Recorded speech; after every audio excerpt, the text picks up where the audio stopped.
एक 3 मरले की आपको आमदनी 10,000 पे ही अगर वो रेंट पे चढ़ जाता है, अगर आपके पास 10 है तो ऐसे समझो 1 लाख रुपया मंथली आप उस एक कनाल से कमा सकते हैं। बिस्मिल्लाहिर्रहमानिर्रहीम, मैं हूं आजाद सोच वाला और आज न्यू बिजनेस न्यू आईडी के साथ हाजिर हूँ।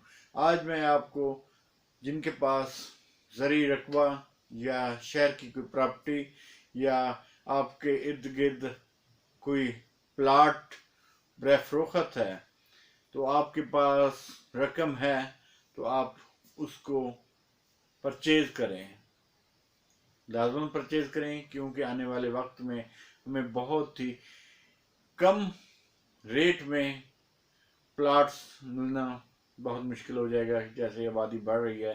तो आज उसी के ऊपर मैं डिस्कस करूंगा कि उस प्लाट्स का हमने क्या करना है।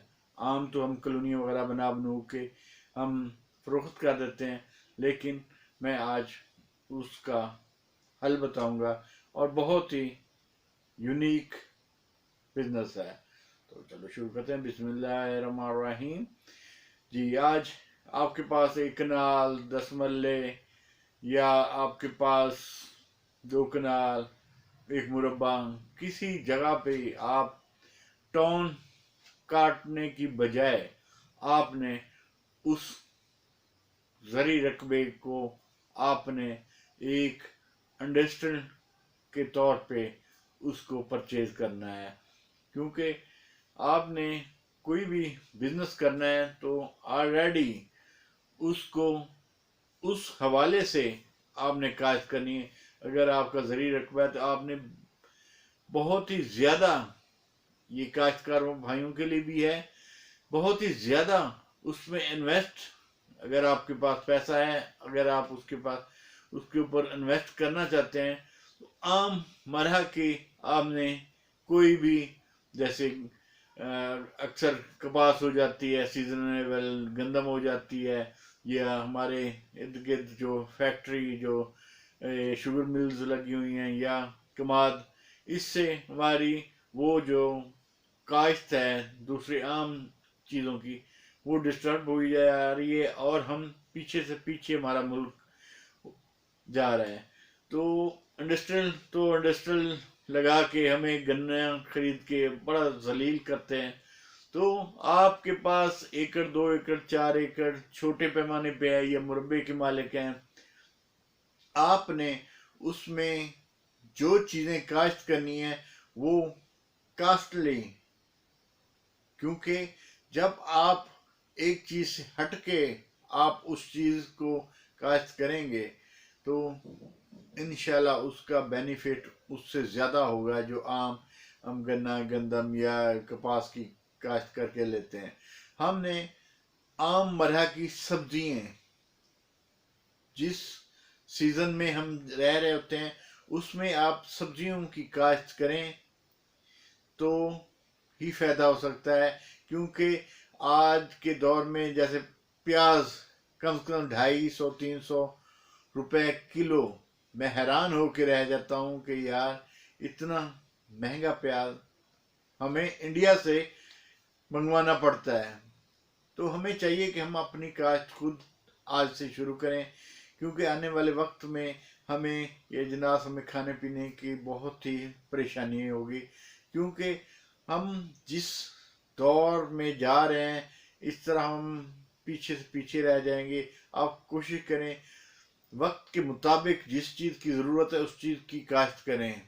आप मोटी अमाउंट आप गन्ना काश्त कर लेते हैं, आप कपास काश्त कर लेते हैं, उनके लिए स्प्रे वगैरह पानी बेहतर, और ये जो सब्ज़ी है ये सीजनेबल 2-3 महीने 4 महीने की होती है। आप टमाटर मिर्च सीजनेबल सब्ज़ी ये काश्त करें, इसको पानी भी कम थोड़ा थोड़ा तरीके से लगता है। तो एक तो ये हो गया, ये 1 एकड़ 2 एकड़ 3 एकड़ के ऊपर ये इनके पास ज़री रकबा ज़्यादा है। और जो शहर के दोस्त हैं जिनके पास 10 मरले 8 मरले या 1 कनाल के अंदर, वो आप क्या करना चाहते हैं, आप उस एक कनाल को पोर्शन 3-3 मरले के आप मकान बनाएं, मकान बना के कॉलोनी आबाद करें और वो रेंट पे चढ़ा दें। जब एक 3 मरले की आपको आमदनी 10,000 रुपये, अगर वो रेंट पे चढ़ जाता है, अगर आपके पास 10 है तो ऐसे समझो 1,00,000 रुपया मंथली आप उस एक कनाल से कमा सकते हैं अगर आपके पास पैसा है। कॉलोनी बनाएं, मेन एक ही स्ट्रीट रखें और इर्द गिर्द आप उसको 3-3 मरला बना के मकान बना दें। तो इस तरह भी अगर आप इससे कम है तो आपके पास 20 मरले है तो आपने उस 20 मरले को कवर करके हॉस्पिटल की शक्ल देनी है। हेल्थ केयर से आप रजिस्टर करवाएं, पहले हॉस्पिटल का नाम रखें, आपकी जायदाद है, कोई भी नाम है आपके पास है तो आप उसके नाम पे रजिस्टर्ड हॉस्पिटल को करें और मुख्तलिफ doctors, MBBS, surgeon, neuro surgeon, हर किस्म के आप डॉक्टर उसमें किया करें।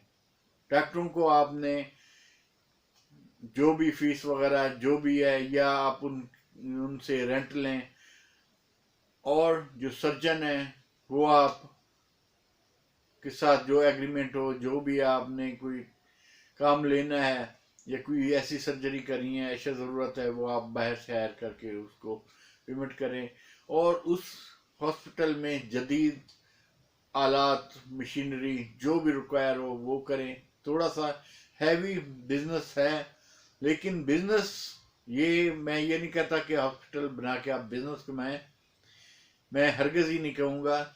सिर्फ आपने वो बिल्डिंग रेंट पे आपने एडमिन बन के बैठना है तो आपने एक मकूल जो फीस है वो गरीब गुरबा जदीद सहूलियत दें तो डॉक्टरों को आप हायर करें उस जगह पे और अच्छा भला उससे अनेक कमाएं, लेकिन एहसास, जिम्मेदारी और सेहत अफ़ज़ा वहाँ पे जो भी स्ट्रक्चर हो वो करें। ये बहुत हैवी ड्यूटी ऐसे समझो काम होगा जिस पे आप इन्वेस्ट करेंगे। जितना ज़्यादा इन्वेस्ट करेंगे अल्लाह ताला की रज़ा से अल्लाह भी राज़ी होगा और गरीब गुरबा का भला भी होगा। अगर आप ट्रस्ट को देना चाहते हैं तो इंशाल्लाह ये मेरा यकीन है, अगर आपके पास ज़्यादा ज़मीन है तो ट्रस्ट को देंगे तो इंशाल्लाह अल्लाह ताला उसका अजर लाजमी इसी दुनिया में आपको देगा। इसके अलावा अगर आपके पास इससे भी कम है तो आपके पास 5 मरले हैं, 2 मरले हैं, आप उसी के अंदर उसी तरह की इंडस्ट्री लगाएं। आप इर्द गिर्द घूमें कि यार इस जगह पे किस चीज़ की अशद ज़रूरत है।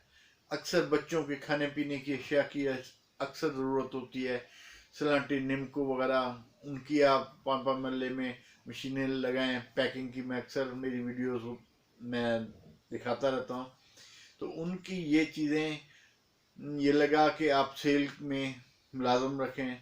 आप उसमें सलांटी, टॉफ़ी और नहीं तो आप किसी अच्छी कंपनी से डिस्ट्रीब्यूशन लें, उसको उस टैप बिजनेस को रन करें कि वो आपका 2 मरले 5 मरले जितनी भी जगह है आप उसको बिजनेस के तौर पे यूज़ करें।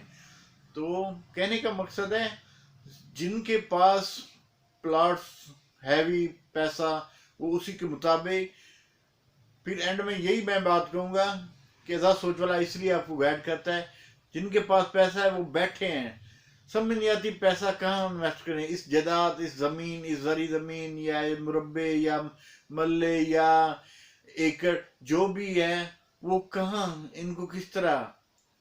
मेरे भाई इसलिए मैं कहता हूँ आप अगर कोई रोज़गार चलाएंगे तो आपके पास कोई ना कोई सीखने आएगा। अगर एक इंडस्ट्री या एक चीज़ लगाएंगे, ये चाहे मैंने पहले कहा है कि आप जो वक्त के मुताबिक सब्जी काश्त करें, वहाँ आपको आदमियों की अक्सर ज़रूरत होगी, क्यों दही इलाकों में बेरोज़गार काफ़ी फिरते हैं, बैठे हैं फारिग, तो वो मुख्तलिफ बीज वगैरह कोई बोएगा, कोई गुड़ी करेगा, कोई पानी लगाएगा, मसरूफ हो जाएंगे। जब हमारा मुआशरा जो बैठा हुआ, जो फारिग, जो ऐसा जी होटल पे बैठ के गप्पे आंकना या ताश वगैरह या जो भी खेलना, टाइम ज़ाया करना, वक्त के मुताबिक आप उनको टाइम के मुताबिक, छोटी छोटी इंडस्ट्री हैं, चाहे काश्तकार हैं, चाहे कोई भी है, वो इस टाइप पे इस सोच से वो करेगा तो इंशाल्लाह हमारा मुल्क बहुत ही जल्दी ऊपर होगा और ये क्राइसिस के दौर से आगे निकलेगा।